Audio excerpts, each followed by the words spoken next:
Oke, tes 1, 2, 3, investasi. Ya, berseliweran di FYP TikTok gue orang-orang yang sudah mulai berinvestasi online. Jadi sedikit basa-basi ya, alasan gue bikin video ini karena gue juga sekarang sudah mulai tertarik dan terjun ke dalam dunia investasi, terutama investasi online. Nah, dan gue mau share sedikit tips bagi kalian yang masih baru banget dengan yang namanya investasi.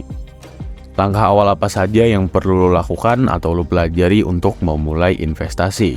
Jadi, investasi itu kayak cari jodoh, bukan yang paling banyak ngasilin duit, bukan nyari saham atau kripto yang paling baik, ya kan, yang paling mahal, yang mungkin 10 tahun bakal naik sekian miliar, bukan. Tapi carilah investasi yang paling cocok dengan kondisi dan pendapatan lo sekarang. Gue gak bakalan masuk ke rekomendasi saham gitu, bukan ya. Ini bisa dibilang fondasinya, semennya gitu, batu bata, lantainya. Oke, lanjut.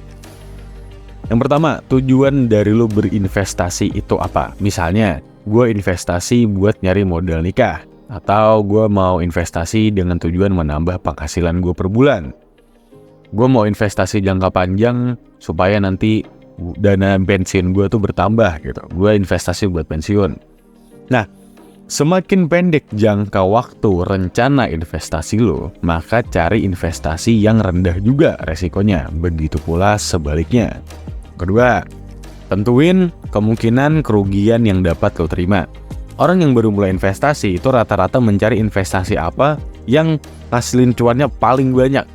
Tanpa mereka sadari, semakin banyak dan besar cuan yang mereka dapat, atau kita sebut return ya di bahasa investasi itu, semakin tinggi dan besar juga resiko di sana. Jadi, cari investasi yang kalau lu invest di sana dan mengalami kerugian, maka lu masih bisa tidur dengan nyenyak.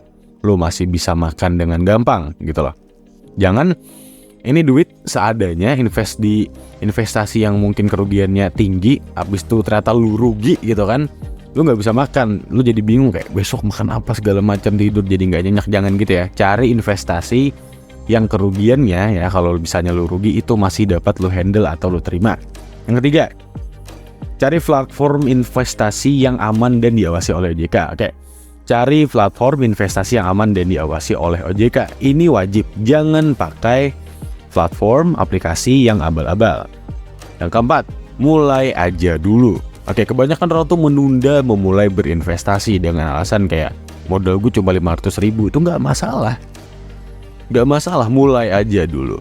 Kalau lu belum kerja tapi uang jajan lu dari orang tua itu lumayan, kayak gue kan lumayan ya uang jajannya.